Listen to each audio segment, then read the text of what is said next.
Olá, eu sou o professor Lucas Neto. Sejam bem-vindos a mais um programa Escola Bíblica no seu lar. Hoje nós vamos estudar a lição de número 2, que tem como título Relacionamento em Família. Dentro deste tema nós vamos falar sobre 3 assuntos. E o primeiro deles será o ideal da família. Em segundo lugar, vamos falar sobre o significado de honrar pai e mãe. E em terceiro lugar, vamos falar sobre a comunicação na família. Vamos então dar início à nossa aula de hoje. Item número 1, o ideal da família.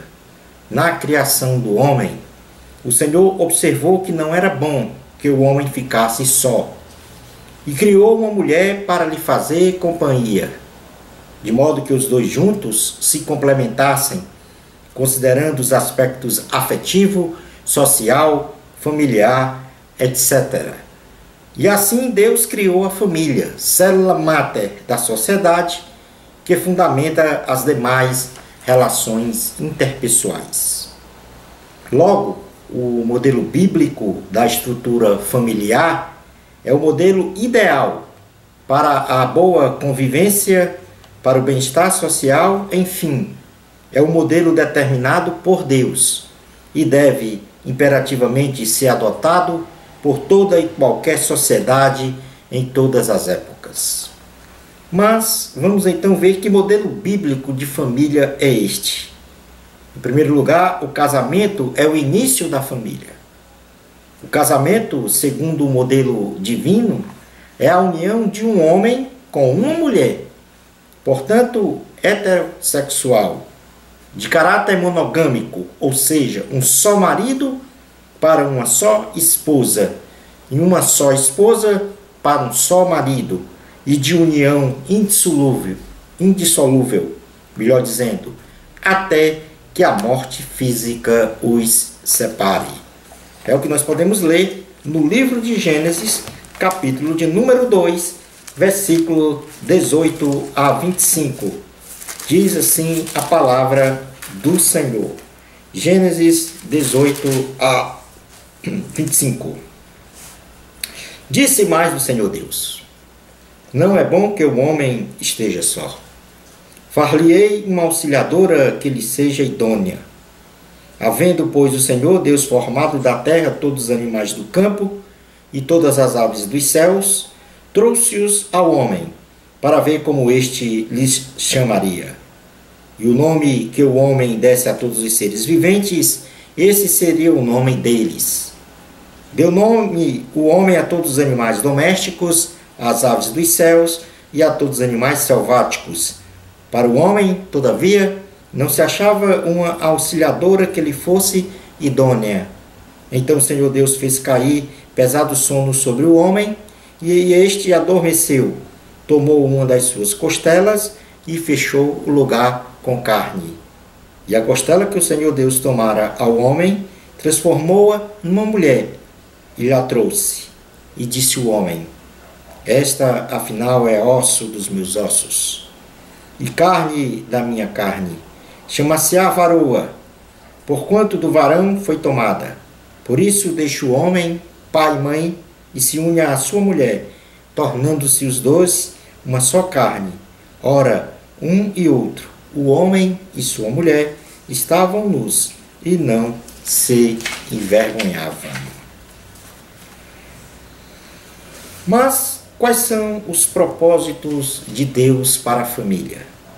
A família é a instituição mais visada para os ataques satânicos, pois a sua desagregação implica na destruição do homem, no estado biológico, social, psicológico e espiritual, desvirtuando todo o propósito de Deus para a vida em família. Sem família, ou sem famílias, não temos sociedade saudável, não temos igreja, logo temos que preservar a família nuclear, tradicional, formada por pai, mãe e filhos, sendo este modelo o padrão familiar desenhado por Deus, que deve ser seguido pelos homens como referencial familiar, com pelo menos 4 propósitos a saber. Primeiro, multiplicar e perpetuar a espécie. Primeiro propósito, multiplicar e perpetuar a espécie humana. Deus, ao criar Adão e Eva, estabeleceu através de uma ordenança que se multiplicassem, tendo muitos filhos. É o que diz em Gênesis, capítulo 1, versículo 27 a 28, que diz: criou Deus, pois, o homem à sua imagem. A imagem de Deus o criou. Homem e mulher os criou. E Deus os abençoou e lhes disse: sede fecundos, multiplicai-vos, enchei a terra e sujeitai-a. Dominai sobre os peixes do mar, sobre as aves dos céus e sobre todo animal que rasteja pela terra. Como segundo propósito de Deus para a família, nós temos o de proporcionar bem-estar social e emocional. Pais e filhos vivendo harmonicamente, de maneira equilibrada, terão na família uma referência de amor, de paz, de saúde e de alegria. É o que diz o Salmo de número 128, versículos 1 ao 6. Diz assim a palavra do Senhor. Salmo 28, versículos 1 ao 6. Bem-aventurado aquele que teme ao Senhor e anda nos seus caminhos. Do trabalho de tuas mãos comerás, feliz serás e tudo te irá bem. Tua esposa no interior da tua casa será como a videira frutífera, teus filhos como rebentos da oliveira, à roda da tua mesa. Eis como será abençoado o homem que teme ao Senhor. O Senhor te abençoe desde Sião, para que vejas a prosperidade de Jerusalém durante os dias de tua vida. Veja os filhos de teus filhos, paz sobre Israel. Como o terceiro propósito de Deus para a família, nós temos o de promover uma sólida socialização e proteção mútua. O homem não pode viver só, enclausurado pela blindagem de sua identidade e valores, pois precisamos socializar nossa afetividade, nossos problemas, buscar proteção física, econômica e psicológica. E isso nós conseguimos em família. É o que diz, então, Eclesiastes, capítulo de número 4, versículos 9 a 12. Melhor é serem dois do que um, porque tem melhor paga do seu trabalho. Porque se caírem um, levanta o companheiro. Ai, porém, do que estiver só, pois caindo não haverá quem o levante. Também se dois dormirem juntos, eles se aquentarão. Mas um só, como se aquentará? Se alguém quiser prevalecer contra um, os dois lhe resistirão. O cordão de 3 dobras não se rebenta com facilidade. Melhor é o jovem pobre e sábio do que o rei velho e insensato, que não se deixa ademoestar. Portanto, promover uma sólida socialização e proteção mútua é o terceiro propósito. E como quarto propósito, servir a Deus. A família deve ser sempre um altar de adoração de Deus, ou a Deus. Josué disse: eu e minha casa serviremos ao Senhor. Qual é a estratégia de Satanás para destruir as famílias? Em nossos dias odiernos, o liberalismo social, por conta de fortíssimas ações de grupos sociais organizados sob a tutela de principados e potestades malignas, tem desencadeado uma completa desestruturação social na tentativa de mudar valores sociais, morais e espirituais. E estes valores que estão sendo mudados são os valores absolutos de Deus, exarados na palavra do Senhor. e mudar esses valores por valores de concepção e execução pecaminosa, consubstanciando na razão e na experiência inconsequente. E na segunda carta a Timóteo, capítulo de número 3, nós temos então um retrato fiel desta sociedade com os males e as corrupções. Diz assim, 2 Timóteo capítulo 3, versículos 1 a 5. Sabe, porém, isto: nos últimos dias sobrevirão tempos difíceis, pois os homens serão egoístas, avarentos, jactanciosos, arrogantes, blasfemadores, desobedientes aos pais, ingratos, irreverentes, desafeiçoados, implacáveis, caluniadores, sem domínio de si, cruéis, inimigos do bem, traidores, atrevidos, enfatuados, mais amigos dos prazeres que amigos de Deus, tendo forma de piedade, negando-lhe, entretanto, o poder. Foge também destes.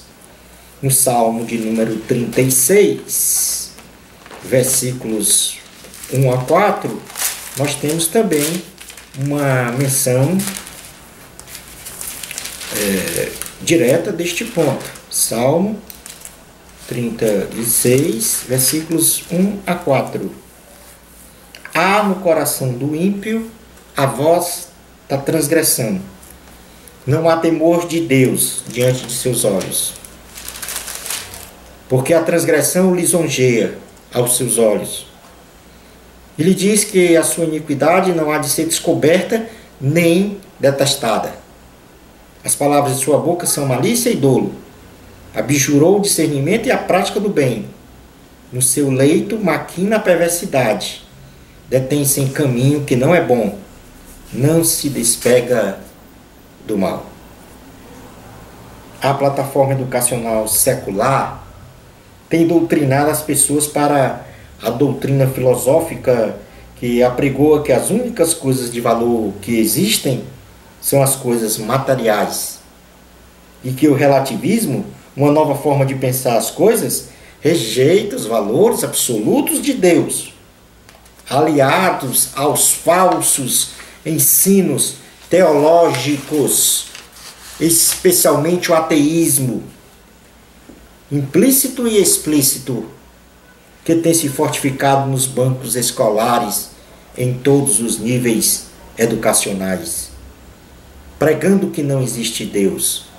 E o que importa no mundo são os eventos materiais. Tito, capítulo de número 1, versículo, carta a Tito, o capítulo de número 1, versículo 10 a 16, diz o seguinte: porque existem muitos insubordinados, paradores frívolos e enganadores, especialmente os da circuncisão. É preciso fazê-los calar, porque andam pervertendo casas inteiras, ensinando o que não devem por torpe ganância. Foi mesmo dentre eles um seu profeta que disse: cretenses, sempre mentirosos, feras terríveis, ventres preguiçosos. Tal testemunho é exato. Portanto, repreende-os severamente, para que sejam sadios na fé.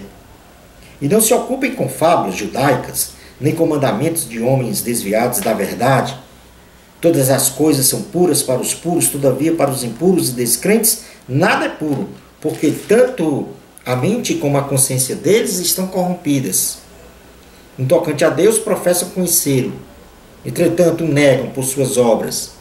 É por isso que são abomináveis, desobedientes e reprovados para toda boa obra.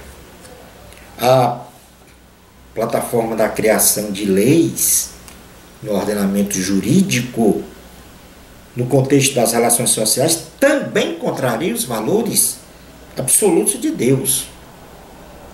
Quando o liberalismo social retira dos pais, através de leis, o poder de disciplinar os filhos, a legalização da prática do aborto, a destruição da dignidade humana pela legalização da prostituição, a permissão para a produção e consumo de drogas, a condescendência com a delinquência, as novas relações matrimoniais e outras nefastas leis que atingem a integridade da família segundo o modelo divino. Salmo de número 53, versículo 1 ao 3, diz assim a palavra do Senhor. Salmo de número 53, versículos de número 1 ao 3. Diz o insensato no seu coração: não há Deus. Corrompem-se e praticam iniquidade.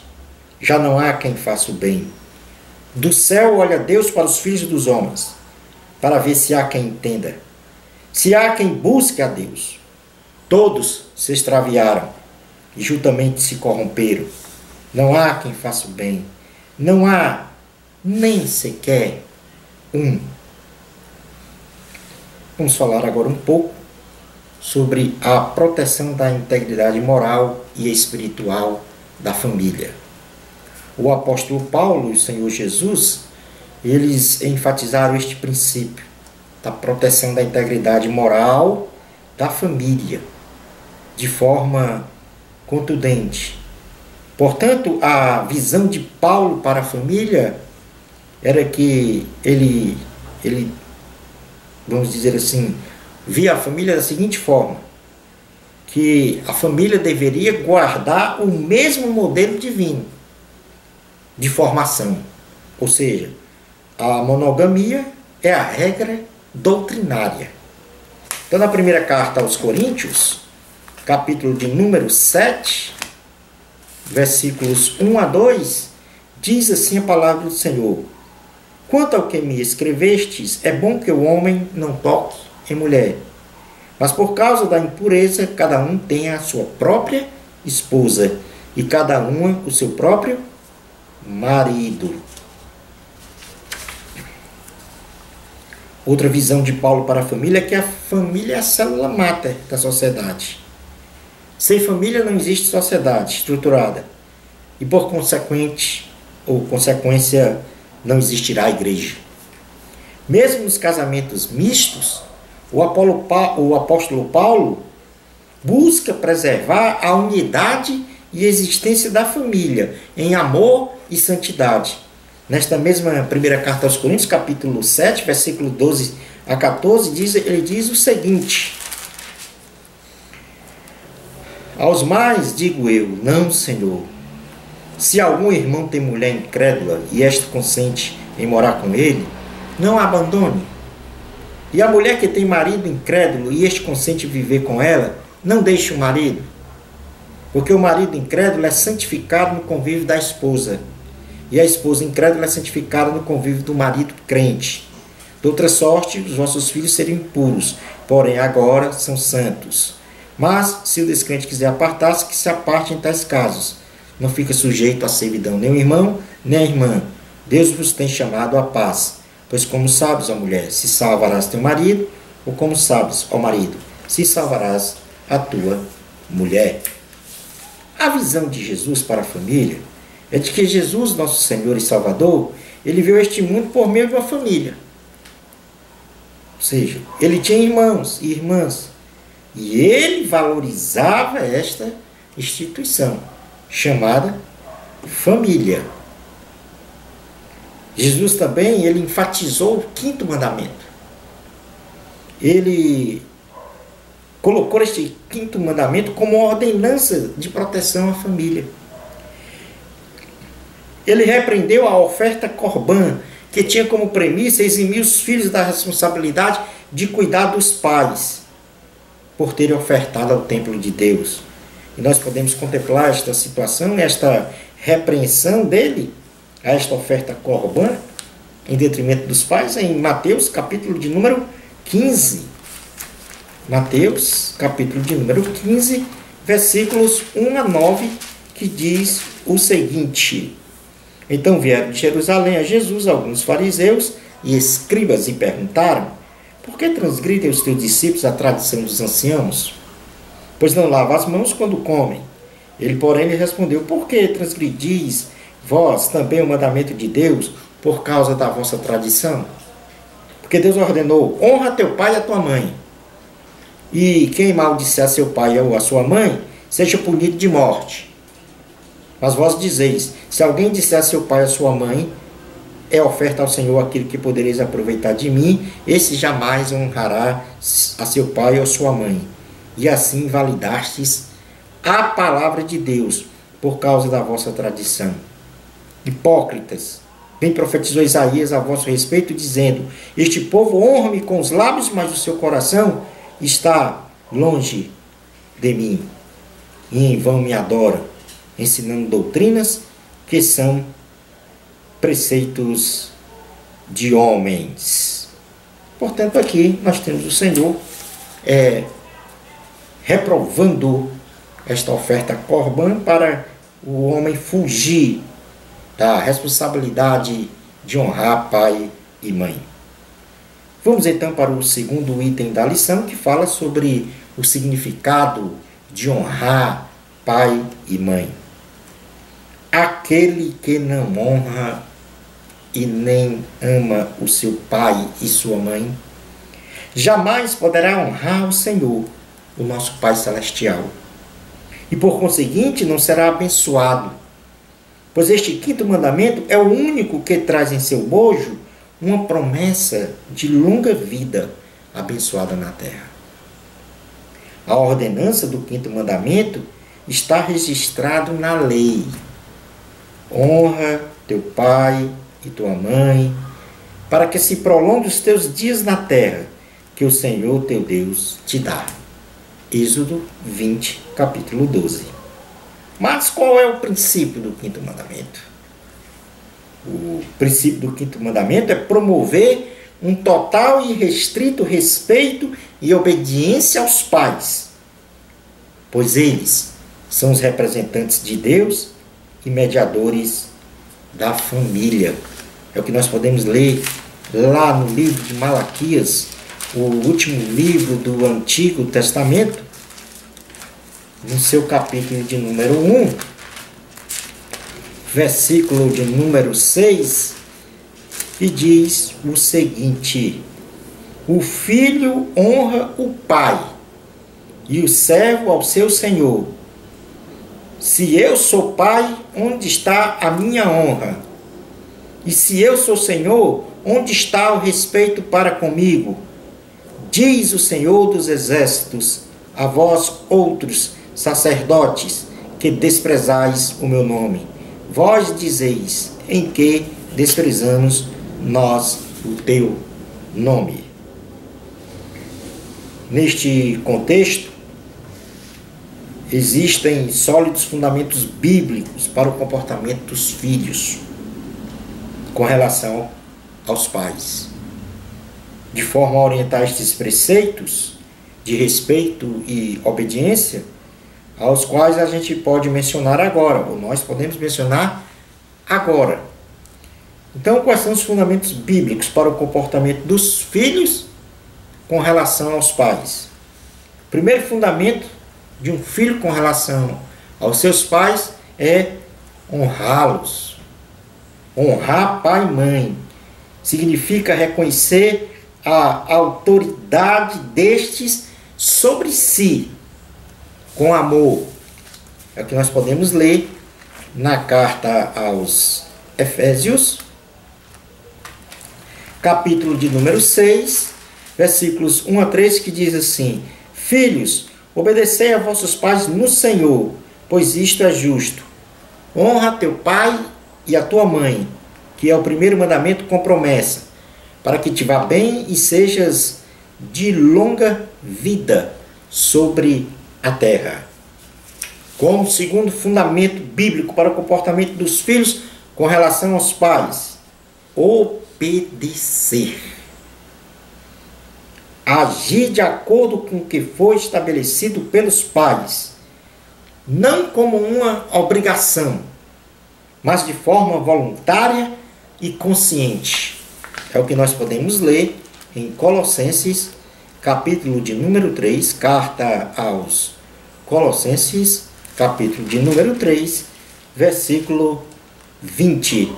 Diz assim a palavra do Senhor: Filhos, em tudo obedecei a vossos pais, pois fazê-lo é grato diante do Senhor. Filhos, em tudo obedecei a vossos pais, pois fazê-lo é grato diante do Senhor. Em terceiro lugar, como terceiro fundamento bíblico para o comportamento dos filhos com relação aos pais, é que os filhos devem respeitar os pais, não cometer atos e tratamentos impróprios aos seus pais na relação paternal. É o que nós podemos ler no livro de Levítico, que está no Antigo Testamento, no capítulo de número 19, versículos 1 a 3. Disse o Senhor a Moisés: fala a toda a congregação dos filhos de Israel e dize-lhes: santos sereis, porque eu, o Senhor vosso Deus, sou santo. Cada um respeitará sua mãe e o seu pai, e guardará os meus sábados. Eu sou o Senhor vosso Deus. Como quarto fundamento bíblico para o comportamento dos filhos com relação aos pais, os filhos devem sustentar os pais, cuidar dos pais nos aspectos biológico, social, psicológico e espiritual. A primeira carta a Timóteo, capítulo 5, versículo de número 1 ao 4, diz assim a palavra do Senhor: não repreendas ao homem idoso, antes exorta como a pai, aos moços como a irmãos, as mulheres idosas como a mães, as moças como a irmãs, com toda a pureza. Honra as viúvas, verdadeiramente viúvas. Mas se alguma viúva tem filhos ou netos, que estes aprendam primeiro a exercer piedade para com a própria casa e a recompensar a seus progenitores, ou seja, pais, pois isto é aceitável diante de Deus. Considere-se que também existem sólidos fundamentos bíblicos para o comportamento dos pais com relação aos filhos, de forma a orientar os princípios de autoridade e respeito, aos quais nós podemos mencionar como fundamentos bíblicos para o comportamento dos pais com relação aos filhos. Em primeiro lugar, os pais devem ensinar aos filhos. Os pais não devem abrir mão da educação dos seus filhos, dando bons ensinos, acompanhados de bons exemplos, instruindo-os para o caminho de santidade. Deuteronômio capítulo 6, versículos 1 a 9, diz o seguinte. Deuteronômio capítulo 6, versículos 1 ao 9. Estes, pois, são os mandamentos, os estatutos e os juízos que mandou o Senhor teu Deus se te ensinassem, para que os cumprisses na terra a que passas para possuir, para que temas ao Senhor teu Deus e guarde todos os seus estatutos e mandamentos que eu te ordeno, tu e teu filho, e o filho de teu filho todos os dias da tua vida, e que teus dias sejam prolongados. Ouve, pois, ó Israel, e atenta em o cumprires, para que bem te suceda e muito te multipliques na terra que emana leite e mel. Como te disse o Senhor, Deus de teus pais, ouve, Israel, o Senhor nosso Deus é o único Senhor. Amarás, pois, o Senhor teu Deus de todo o teu coração, de toda a tua alma, de toda a tua força. Estas palavras que hoje te ordeno estarão no teu coração. Tu as inculcarás a teus filhos e delas falarás, assentado em tua casa, e andando pelo caminho, e ao deitar-te e ao levantar-te. Também as atarás como sinal na tua mão, e te serão por frontal entre os olhos. E as escreverás nos umbrais de tua casa e nas tuas portas. Primeiro fundamento, ensinar. Segundo fundamento, prover. Os pais devem prover o bem-estar dos filhos. especialmente o sustento material. Porém, além disto, devem construir uma afetividade com presença no lar, consolidando uma amizade entre pais e filhos.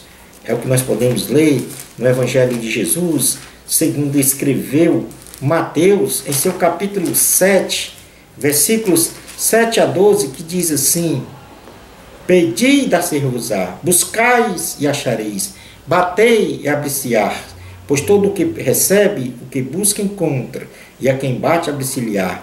O qual dentre vós é o homem que, se porventura o filho lhe pedir pão, lhe dará pedra?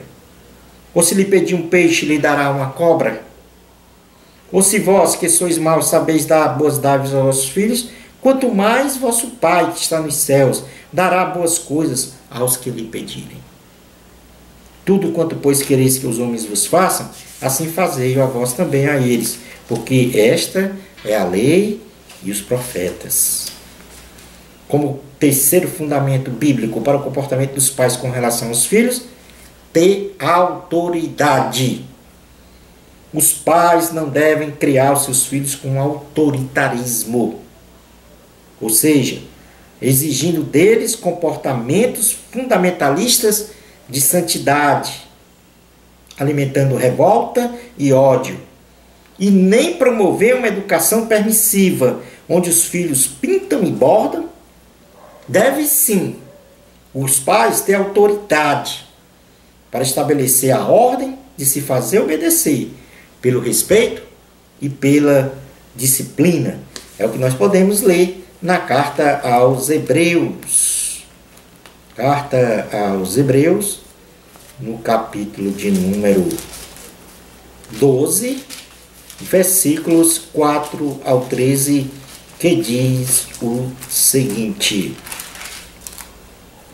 Ora, a vossa luta contra o pecado ainda não tendes resistido até o sangue, e estáis esquecido da exortação que, como a filhos, discorre convosco. Filho meu, não menospreze a correção que vem do Senhor, nem desmais quando por ele és reprovado. Porque o Senhor corrige a quem ama, e açoita todo filho a quem recebe. É para a disciplina que perseverais. Deus vos trata como filhos, pois que filho há que o pai não corrige? Mas se estáis sem correção, de que todos se têm tornado participantes, logo sois bastardos e não filhos. Além disso, tínhamos os nossos pais segundo a carne, que nos corrigiam e os respeitávamos. Não havíamos de estar em muito maior submissão ao Pai espiritual, e então viveremos. Pois eles nos corrigiam por pouco tempo, segundo melhor lhes parecia. Deus, porém, nos disciplina para aproveitamento, a fim de sermos participantes da sua santidade. Toda disciplina com efeito, no momento não parece ser motivo de alegria, mas de tristeza. Ao depois, entretanto, produz fruto pacífico aos que têm sido por ela exercitados, fruto de justiça. Por isso, restabelecei as mãos decaídas e os joelhos trôpegos, e fazei caminhos retos para os pés, para que não se extravie o que é manco e sejas curado.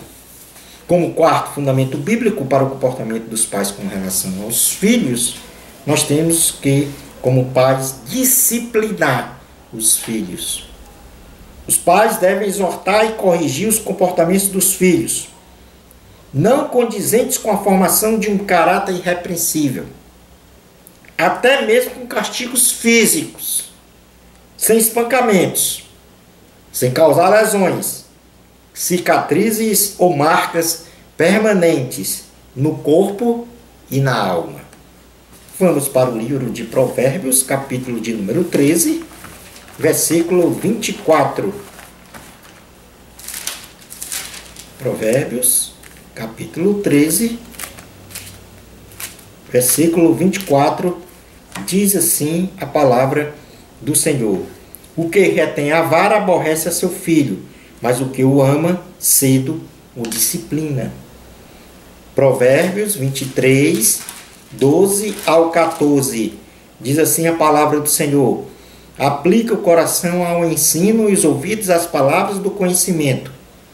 Não retires da criança a disciplina, pois se a fustigares com a vara, não morrerá. Tu a fustigarás com a vara e livrarás a sua alma do inferno. Provérbios 29, 15 a 17, diz assim a palavra do Senhor. A vara e a disciplina dão sabedoria, mas a criança entregue a si mesmo vem a envergonhar a sua mãe. Quando os perversos se multiplicam, multiplicam-se as transgressões, mas os justos verão a ruína deles. Corrige o teu filho, e te dará descansos, dará delícias à tua alma. Portanto, aqui nós acabamos então de estudar os fundamentos. Primeiro, os fundamentos bíblicos para o comportamento dos filhos com relação aos pais, como forma de honrar pai e mãe. Então, os filhos devem honrar pai e mãe, obedecer ao pai e à mãe, respeitar ao pai e à mãe e sustentar o pai e a mãe. Já os pais, com relação aos filhos, o pai deve ensinar aos seus filhos, e inclusive com bons exemplos, prover o sustento necessário aos seus filhos, ter autoridade sobre os filhos e disciplinar os filhos.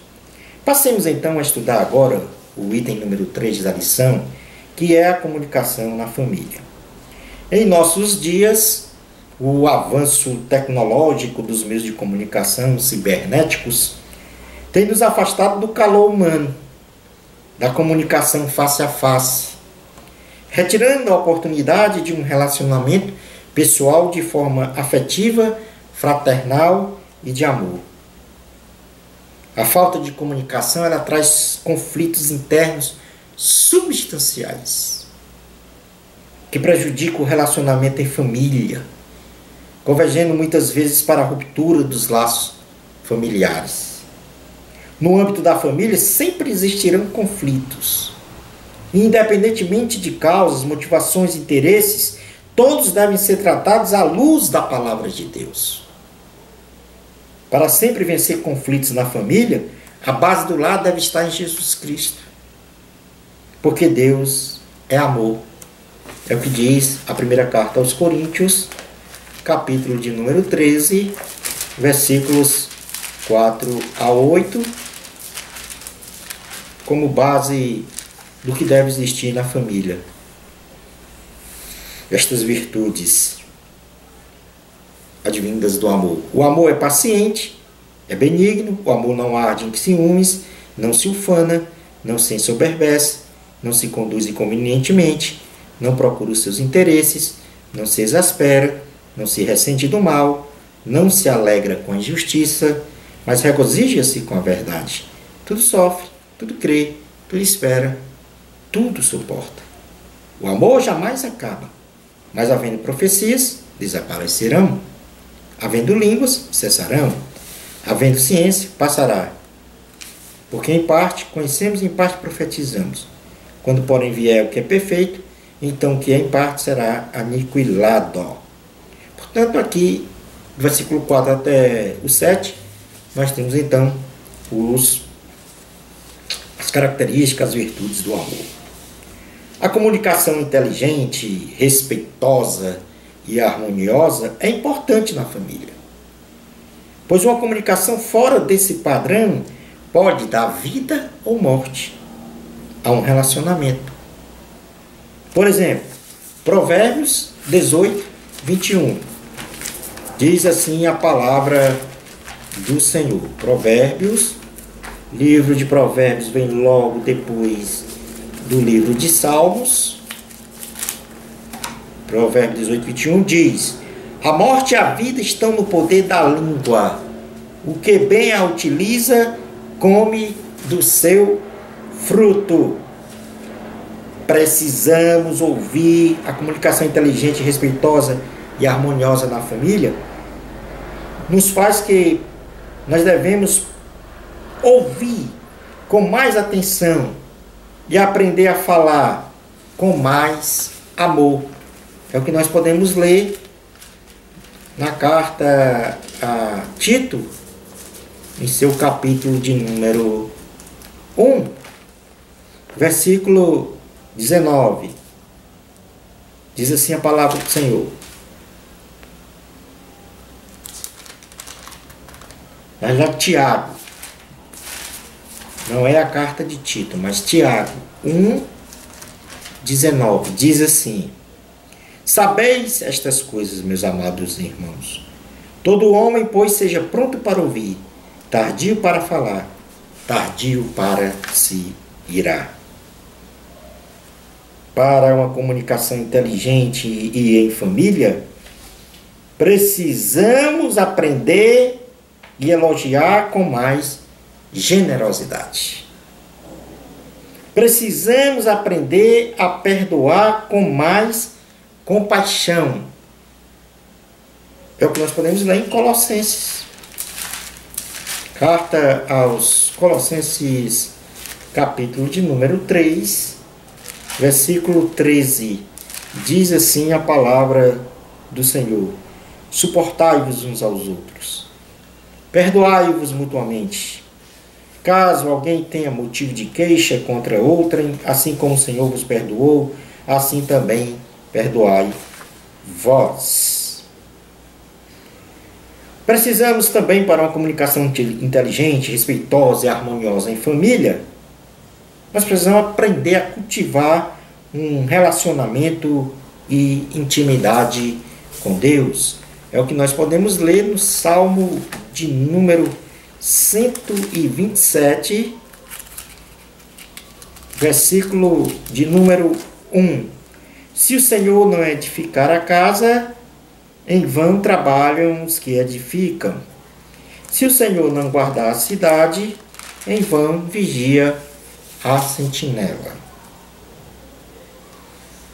Estas atitudes melhorarão a comunicação em família. Porém, quando houver conflitos, nós devemos adotar a imediata disposição de debater estes conflitos.